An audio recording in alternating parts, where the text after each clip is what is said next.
Avec cet enseignement, on rentre donc dans un nouveau thème, enfin qui n'est pas tout à fait nouveau évidemment, mais hier on a parlé surtout de la création, aujourd'hui on va parler de la providence. Et en guise d'introduction, je vais vous rappeler le lien qu'il y a entre la providence et la création, la doctrine de la providence et la doctrine de la création, puisque les deux sont intimement liés. Alors tout d'abord, une petite définition de la providence que vous retrouverez dans le catéchisme à l'article 302. Donc on appelle providence l'ensemble des dispositions par lesquelles Dieu conduit sa création vers la perfection à laquelle il la destine. On va en reparler tout au long du topo, donc vous pourrez assimiler comme ça. En fait, la doctrine de la providence et la réalité de la providence se situent à l'intersection de trois dogmes fondamentaux de notre foi. Le dogme de la création, le dogme de la rédemption et le dogme de l'eschatologie, donc en fait, tout ce qui concerne les fins dernières. Donc je ne vais pas vous parler de l'eschatologie parce que frère Raphaël vous en parlera, ni de la rédemption parce que frère Joseph vous en parlera, mais je vais vous parler un petit peu de la création. Alors, je vais faire une petite rétrospective à partir du catéchisme de l'Église catholique. Donc, si vous voulez revoir, ce sera à partir du numéro 299.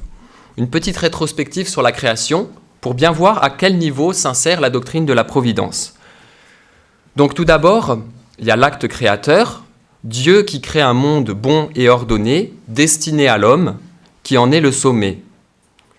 Et l'ensemble de la création est au service de l'homme. Dieu transcende sa création et lui est intimement présent. À la fois, il est infiniment plus grand que la plus grande des œuvres de la création, et en même temps, il est présent à l'intime de chaque chose. Ensuite, Dieu maintient et porte la création, on en reparlera brièvement, c'est-à-dire qu'il n'est pas un horloger qui a créé et qui ensuite laisse la machine tourner toute seule. Il est présent à l'intime, donc c'est lui qui porte la création au quotidien. Ensuite, et donc c'est là que intervient vraiment la providence, on dit que l'Église nous enseigne que la création a été conçue en état de voie. Ça veut dire que Dieu n'a pas créé tout le monde qui existe dans un état de perfection absolue, mais il y a un cheminement qui reste à faire vers une perfection ultime. Et justement, c'est vis-à-vis de ce cheminement qui reste à faire que la providence va jouer tout son rôle. Bon, ensuite, il y a eu le péché originel, donc avec l'introduction d'un désordre dans la création. Et après, il y a tout le problème du mal qui est lié, dont frère Joseph vous parlera. Et puis, Dieu donc, a un dessein, donc un projet de perfection pour l'ensemble de sa création. Et ce projet, il va le mettre en œuvre à travers sa divine providence, qui va s'exercer dans tous les domaines de notre vie, dans tout l'univers entier. La providence a deux fins, deux finalités. Pour le monde créé, c'est de faire en sorte que le monde soit entièrement au service de l'homme. Et pour l'homme, c'est faire en sorte que l'homme retrouve la parfaite intimité avec Dieu, c'est-à-dire ultimement le salut. Voilà, donc ça c'était pour resituer la providence dans l'ensemble de la création. Alors après, il y a l'aspect de la rédemption.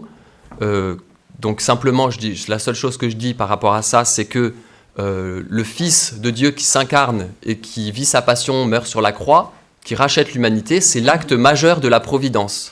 Voilà.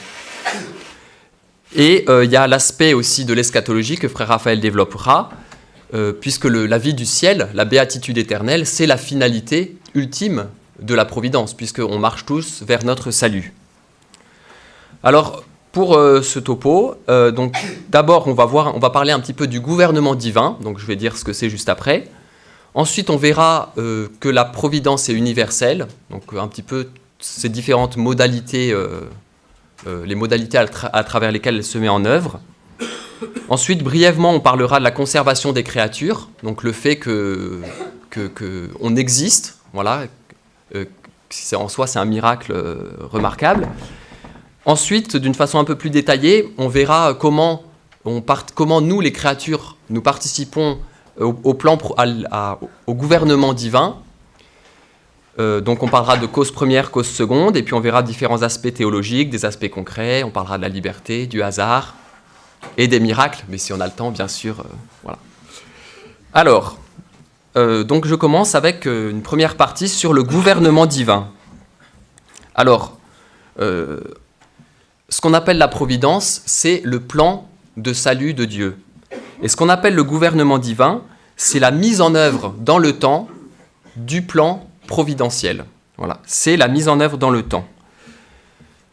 Alors que le monde créé et gouverné, ça, on s'en rend compte, on le perçoit, on mesure chacun, on observe chacun, ou on en a connaissance de différents dynamismes qui parcourent le monde, la nature. Alors c'est des dynamismes qui sont très variés, des processus, et on voit que le monde est ordonné. Et donc on voit que tous ces dynamismes, en fait, ils ont une cohérence interne. Donc ça peut être du plus bas des dynamismes. Par exemple, la plante, la petite fleur, bah voilà, elle a son dynamisme interne. Enfin bon, il y a plein de dynamismes dans la nature. Et on se rend compte que tous ces dynamismes, en fait, eh ben, à la fois, ils ont une finalité en eux-mêmes, donc ils ont un sens pour eux-mêmes, et en même temps, on voit qu'ils sont tous ordonnés à un dynamisme plus grand. Voilà. Et donc ça montre que le monde est gouverné. Pour prendre un parallèle, on peut dire, mettons, si je rentre dans une chambre, voyez, et que la chambre est bien rangée, bah, je vais me dire, voilà, il y a de l'ordre dans cette chambre, donc il y a quelque chose, il y a une intelligence qui habite cette chambre, voilà. Alors que si c'est le gros bazar, bon, voilà. Donc nous, ce qu'on observe dans la nature, dans la création, c'est pareil. On se rend compte qu'il y a de l'ordre intelligible plutôt que du désordre. Donc on en déduit qu'il y a on va dire un agent, quelqu'un qui agit de façon intelligente, qui est aux commandes, entre guillemets. Voilà. Alors comment l'agent intelligent, donc Dieu, gouverne-t-il ? Il gouverne de façon immanente et non extérieure. C'est ce que je disais tout à l'heure. Dieu n'est pas un horloger. Ça veut dire qu'il gouverne de l'intérieur. Donc il est présent au sein de sa création et il agit à travers la nature même des choses. Donc c'est mystérieux. On va essayer un petit peu au long de l'enseignement d'en préciser certaines facettes, on va dire, de ce mystère.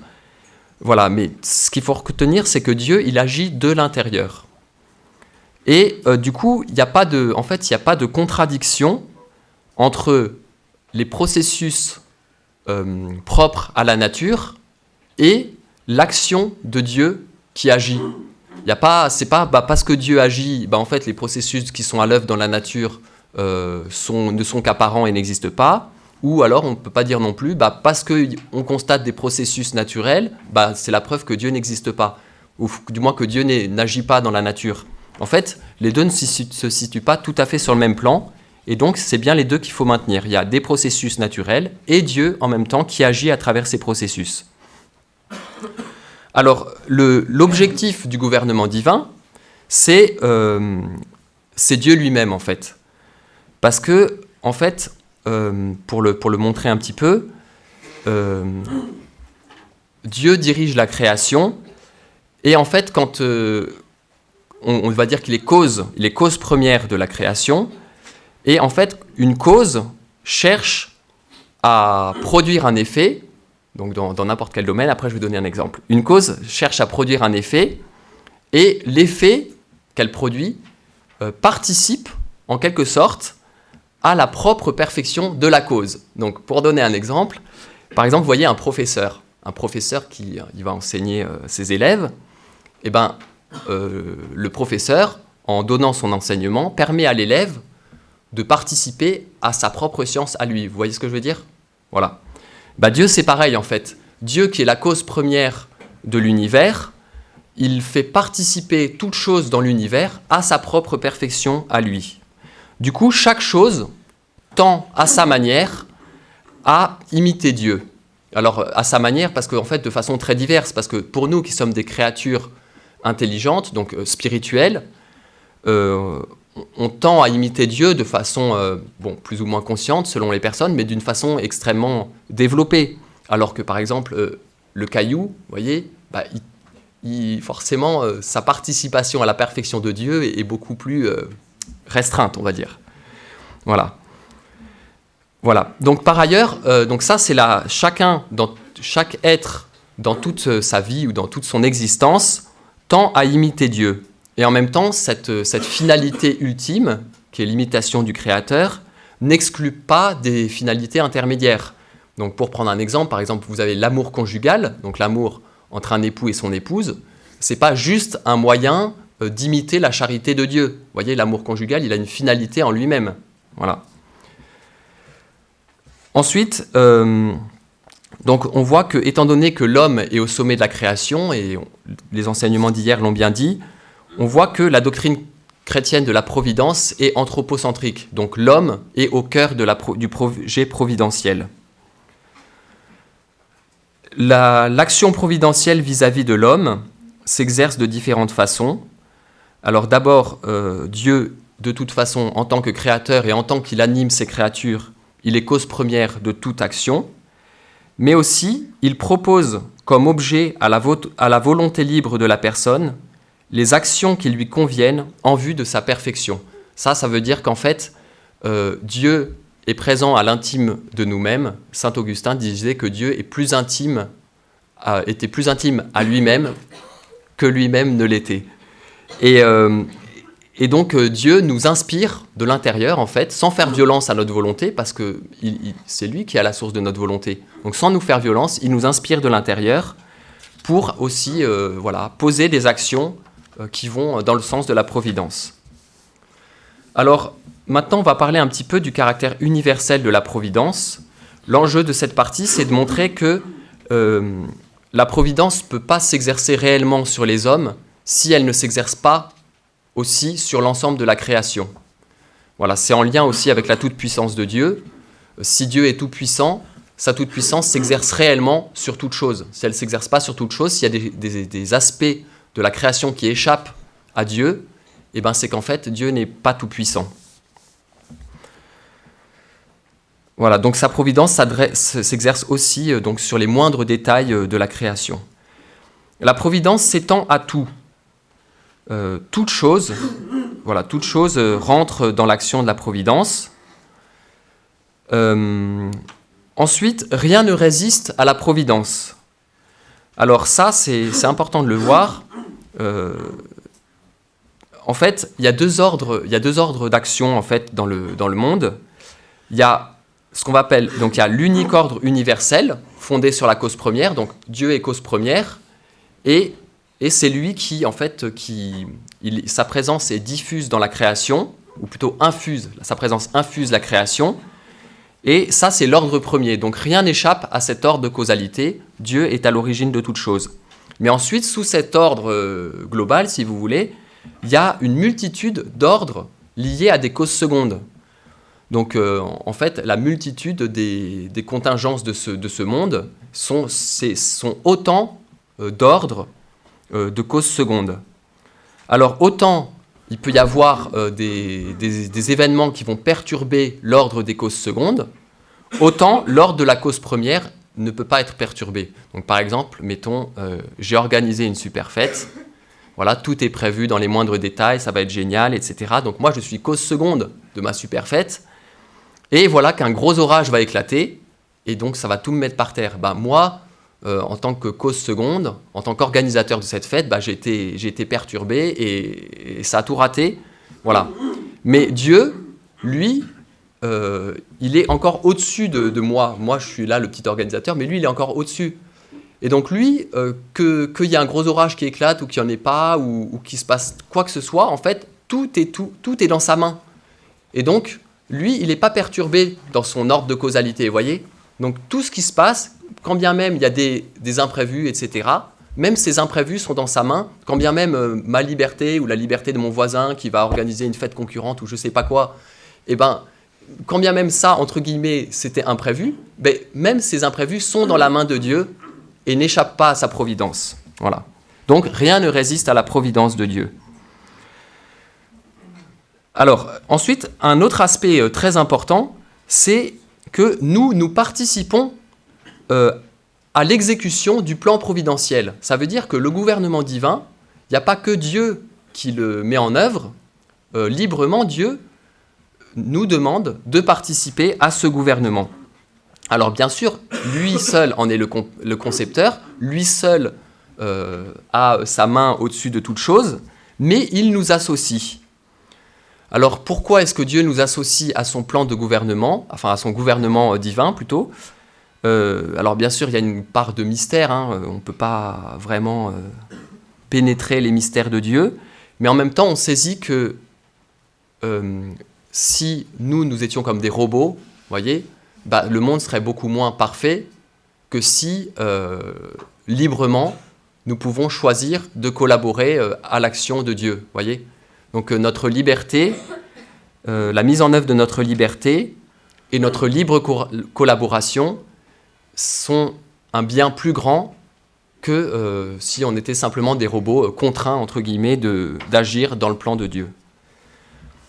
Et cette participation des créatures au gouvernement divin a plusieurs implications qui méritent d'être soulignées. Alors, donc déjà, ça nous permet d'avoir le fait de savoir que Dieu nous invite à collaborer à son gouvernement divin. Eh ben, ça nous aide à comprendre qu'on doit coopérer, donc que concrètement, chacun d'entre nous, dans les actions qu'on pose au quotidien, dans notre façon d'être, etc., eh bien, on a un rôle à tenir, donc non seulement en vue de notre propre sainteté, finalement, parce que c'est la sainteté, hein, la finalité ultime de la providence, on a dit que c'était le ciel, donc c'est la sainteté.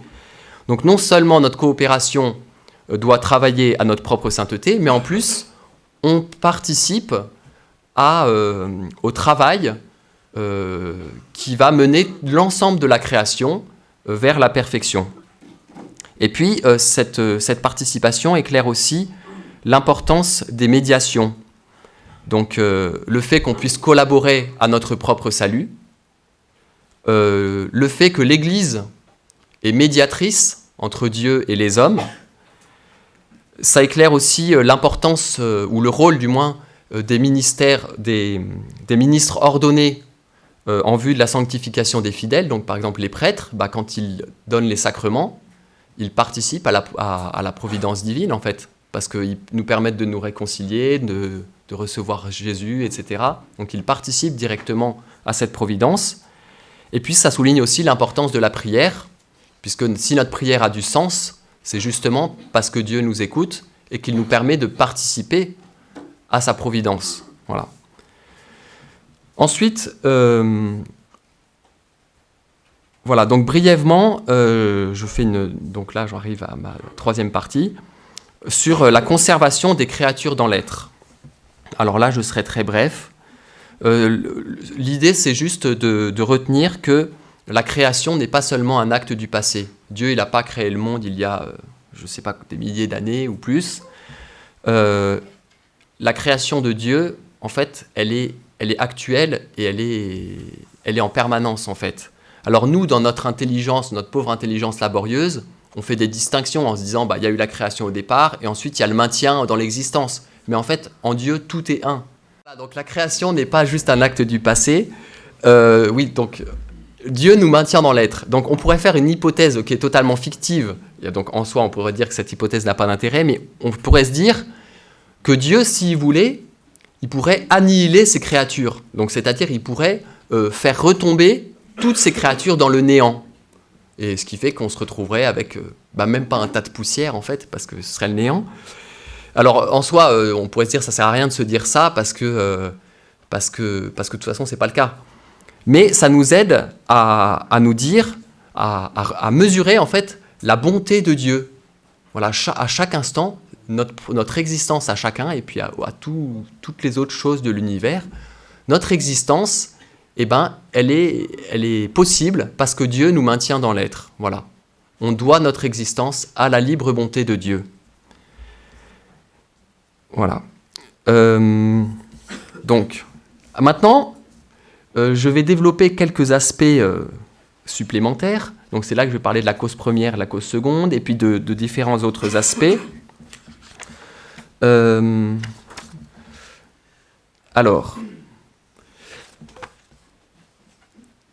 En gros, bon, l'idée c'est que donc, en nous permettant d'être participants du plan de la mise en œuvre du plan providentiel, Dieu nous permet d'être notre propre providence en quelque sorte.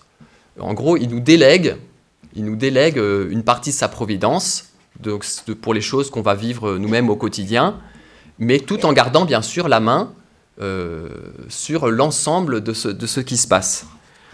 Et donc notre participation en tant que cause seconde ne s'oppose pas à Dieu qui est cause première. En effet, donc, je développe un tout petit peu ces notions de cause première et cause seconde. Dieu est source de notre être, source de notre existence, et donc il est aussi source de notre agir.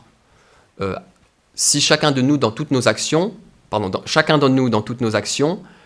on agit en dépendance de Dieu qui nous donne la possibilité d'agir. Donc Dieu est cause première de notre agir. Et en même temps, chacun d'entre nous, on est vraiment à l'origine de notre agir. On est vraiment totalement libre. Voilà, et donc on est cause de notre agir. Alors, voilà ce qu'on appelle une cause seconde. Les causes secondes sont toutes les réalités créées, de l'ange à l'homme, en passant par la pluie, le soleil, etc., auxquelles Dieu choisit d'avoir recours pour gouverner le monde. Et là, je vais juste vous faire une petite citation qui explicitera beaucoup plus simplement et beaucoup plus clairement ce que j'essaie laborieusement de vous dire. Alors, je ne sais pas si c'est un prêtre ou pas qui a dit ça, mais en tout cas, c'est limpide. Donc voilà ce qu'il écrit. « Dans le froid qui me saisit, je découvrirai la providence. Dans la chaleur qui me dilate, la providence. Dans le vent qui souffle et pousse mon navire loin ou près du port, la providence. Dans le succès qui m'encourage, la providence. Dans l'adversité qui m'éprouve, la providence. Dans cet homme qui me fait de la peine, la providence. Dans cet autre qui me fait plaisir, la providence. Dans cette maladie, dans cette guérison, dans cette tournure que prennent les affaires publiques, dans ces persécutions, dans ces triomphes, la providence, toujours la providence. » Voilà, donc ça résume bien, je trouve. Voilà. Je continue parce que le temps passe vite. Enfin, selon moi, le temps passe vite, selon vous, je ne sais pas. Et alors, donc, pour conclure cette partie sur cause première, cause seconde, qui finalement n'était pas très développée, bon, ben c'est comme ça. Je vous refais une citation des articles 306 à 308, mais avec des coupures, rassurez-vous, du catéchisme. Voilà, donc ce que dit le catéchisme sur ce sujet. « Dieu est le maître souverain de son dessein, mais pour sa réalisation, il se sert aussi du concours des créatures. Il ne leur donne pas seulement d'exister, il leur donne aussi la dignité d'agir elles-mêmes, d'être cause et principe les unes des autres, et de coopérer ainsi à l'accomplissement de son dessein. Aux hommes, Dieu accorde même de pouvoir participer librement à sa providence, en leur confiant la responsabilité de soumettre la terre et de la dominer. Dieu donne ainsi aux hommes d'être cause intelligente et libre pour compléter l'œuvre de la création. Coopérateurs souvent inconscients de la volonté divine, les hommes peuvent entrer délibérément dans le plan divin par leurs actions, par leurs prières, mais aussi par leurs souffrances. C'est une vérité inséparable de la foi en Dieu le Créateur. Dieu agit en tout agir de ses créatures. Il est la cause première qui opère dans et par les causes secondes. Loin de diminuer la dignité de la créature, cette vérité la rehausse. Tirée du néant par la puissance, la sagesse et la bonté de Dieu, elle ne peut rien si elle est coupée de son origine. Voilà, article 306 à 308, si vous voulez relire. Voilà. Et donc, le catéchisme aussi, après, va donner plusieurs exemples, que je vais passer rapidement, sur la façon concrète d'agir en tant que cause seconde. Donc, de participer au gouvernement divin. Alors, donc je passe rapidement, mais j'en donne quand même quelques-uns. Donc, il y a d'abord la loi morale. la loi morale, c'est une règle de conduite qui est dictée par l'autorité compétente en vue du bien commun, et l'autorité compétente doit se référer à la loi de Dieu. Parfois, elle ne le fait pas, hein, mais là, elle s'écarte du plan providentiel.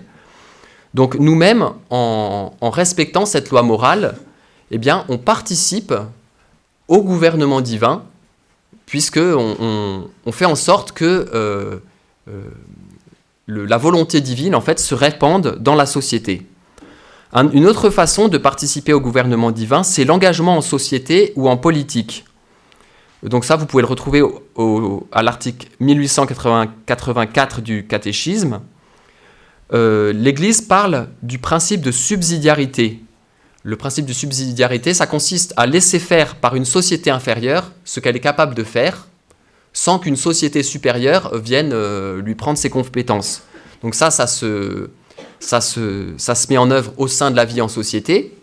Du moins, ça doit se mettre en œuvre au sein de la vie en société. Par exemple, donc c'est pas le sujet principal, mais par exemple, l'État doit laisser une certaine liberté d'initiative ou de réalisation diverses au peuple qui habite dans le pays.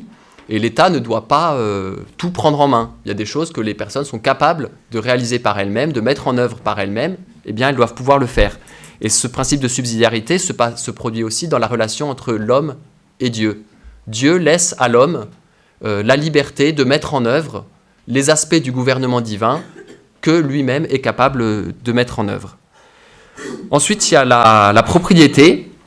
Donc, vous retrouvez ça à l'article 2403. L'Église a toujours reconnu le droit à la propriété privée, qui ne contredit pas la destination universelle des biens. Aujourd'hui, on entend parfois « la terre est à tout le monde ».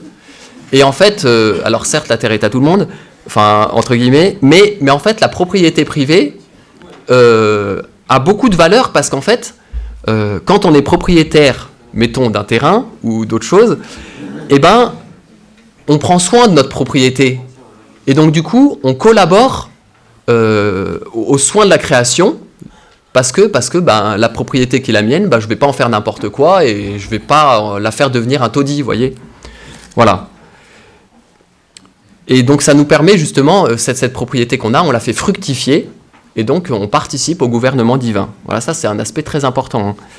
Voilà. Et puis, dernier aspect dont je parle, c'est la prière. La prière chrétienne, nous dit le catéchisme, est coopération à la providence divine, à son dessein d'amour pour les hommes. Voilà. Alors, il ne reste pas beaucoup de temps. Donc, je parle juste brièvement de la liberté. Alors, la question, c'est est-ce que notre liberté, étant donné que Dieu est cause première de toute chose, peut-être qu'on vous en a déjà parlé, la liberté ? Non. Étant donné que Dieu est cause première de toute chose, on pourrait se dire, mais est-ce que ma liberté est vraiment libre, en fait ? Donc, ou est-ce qu'elle est juste apparente ? Donc, par exemple, on peut penser au oui de la Vierge Marie. Donc, nous, bon, on pense à chacun de nous, évidemment, mais par exemple, le oui de la Vierge Marie, bah, est-ce que c'est un oui vraiment libre pour l'incarnation ? Ou est-ce que, de toute façon, Marie, entre guillemets, n'avait pas le choix de dire oui ? Voyez, voilà, ou de dire non, plutôt. Alors, ce qu'il faut comprendre, donc, c'est que, comme je le disais un peu tout à l'heure, il n'y a pas de concurrence entre ma liberté et la main de Dieu qui tient toute chose, toute la création dans sa main. Puisque ma liberté est une liberté créée. Donc, c'est Dieu qui a créé cette richesse incroyable qu'est la liberté. Et ce qu'on appelle la liberté, c'est la possibilité d'être à l'origine de ses choix et de choisir le bien. Et donc, en fait, si je suis à l'origine de mes choix et que je vais choisir le bien et renoncer au mal, ben, en fait, en choisissant le bien, je choisis une voie qui, ultimement, me conduit en Dieu, puisque Dieu est le bien par excellence, et la plénitude du bien. Donc, en fait, quand j'exerce ma liberté, je ne peux pas aller contre Dieu, et si j'exerce vraiment ma liberté, je mets forcément mes pas, alors consciemment ou non, mais je mets forcément mes pas dans les pas de Dieu. Donc, il n'y a pas d'opposition entre les deux. Et pour ce qui est du libre arbitre, donc le libre arbitre, c'est le fait d'être à l'origine de ses choix. Eh bien, c'est comme saint Augustin le disait, Dieu est à l'intime de moi-même, il m'est plus intime que je ne le suis à moi-même, et donc il n'est pas extérieur à ma volonté. Et Dieu, quand il m'inspire, il vient pas faire une pression en fait sur ma volonté. C'est de l'intérieur, Dieu habite ma volonté, parce qu'il est créateur de tout mon être, il est créateur aussi de ma volonté. Donc il habite ma volonté, et donc j'exerce mon libre arbitre en symbiose avec Dieu en quelque sorte, si j'écoute vraiment le bien. Après il y a tout le problème du mal, mais ça Frère Joseph vous en parlera. Un petit mot sur le hasard. Alors on entend beaucoup, il n'y a pas de hasard, ou alors l'inverse. Alors en fait, alors qu'est-ce que le hasard déjà ? Le hasard, c'est la rencontre de deux séries causales indépendantes qui produit un effet fortuit, donc imprévu. Donc, par exemple, je fais des ricochets sur un lac, et là, tout d'un coup, il y avait un baigneur, et la tête du baigneur se retrouve, paf, sous ma pierre, il est assommé, il se noie. Bon, le baigneur n'avait pas prévu de mettre sa tête sous ma pierre, j'avais pas prévu que le troisième ricochet de mon caillou tomberait sur sa tête. Bon, bah, ça fait un effet imprévu, donc on va dire, bah, c'est le hasard. Mais en fait, et donc c'est vrai que c'est le hasard. Mais en fait, le hasard est relatif, parce que du point de vue de moi en tant que cause de mon acte, ou du point de vue du baigneur en tant que cause de son acte, effectivement, c'est le hasard. Mais au-dessus de ces causes secondes, il y a la cause première, et tout est dans la main de Dieu. Et même des événements qui, à vue humaine, sont regrettables, entrent dans le dessein de Dieu, et servent à sa providence d'une façon ou d'une autre, d'une façon mystérieuse. Voilà. Voilà. Pour la question des miracles, et là j'ai fini, après rassurez-vous. Alors, donc le miracle, qu'est-ce que c'est ? C'est un événement réel, objectif, qui n'est pas susceptible d'être produit par le jeu des causes secondes à l'œuvre dans la nature. Alors il y a différents types de miracles, mais là j'entre pas dans le détail parce que j'ai pas le temps. Le miracle, c'est comment dire ? C'est pas la façon la plus courante d'agir de Dieu, entre guillemets, parce qu'on va voir que, bon... En fait, les deux plans d'action habituels de Dieu pour nous conduire à la foi, c'est, premièrement, la révélation des vérités surnaturelles qu'il nous propose à croire, donc c'est la révélation, et, deuxièmement, une grâce intérieure qu'il nous donne pour donner notre assentiment à ces vérités surnaturelles qu'il nous propose. Et le rôle du miracle, là-dedans, c'est d'attester au regard de la raison humaine que la révélation que Dieu nous propose à croire est bien d'origine divine. Parce que dans le miracle, il y a deux aspects à considérer. Donc il y a le fait miraculeux en lui-même, telle ou telle guérison, etc. Et puis sa finalité, c'est-à-dire le message qu'il comporte. Dieu, il ne fait pas des miracles pour faire du spectacle. Voyez, il ne dit pas je vais montrer que je suis puissant, je vais faire du spectacle. Les miracles, ils ont une finalité qui est caché, entre guillemets, derrière le fait lui-même. Et même une guérison, par exemple, si ma grand-mère a été guérie de je sais pas quoi, de quelque chose, eh bien, en soi, sa guérison, c'est déjà une finalité réelle, mais derrière cette guérison, Dieu montre à tous ceux qui en seront témoins qu'il est la providence pour l'homme et qu'il travaille au bien de l'homme. Et saint Augustin, c'était très beau, il disait que il parlait de l'impact, alors je pense qu'il ne disait pas l'impact psychologique, parce que ce n'était pas un mot de son époque, mais en gros il parlait de l'impact psychologique du fait miraculeux, en disant que le fait miraculeux nous invite à porter un autre regard sur la création, et en fait, tous les processus, tous les dynamismes qui sont à l'œuvre dans la création sont miraculeux en fait, enfin sont extraordinaires.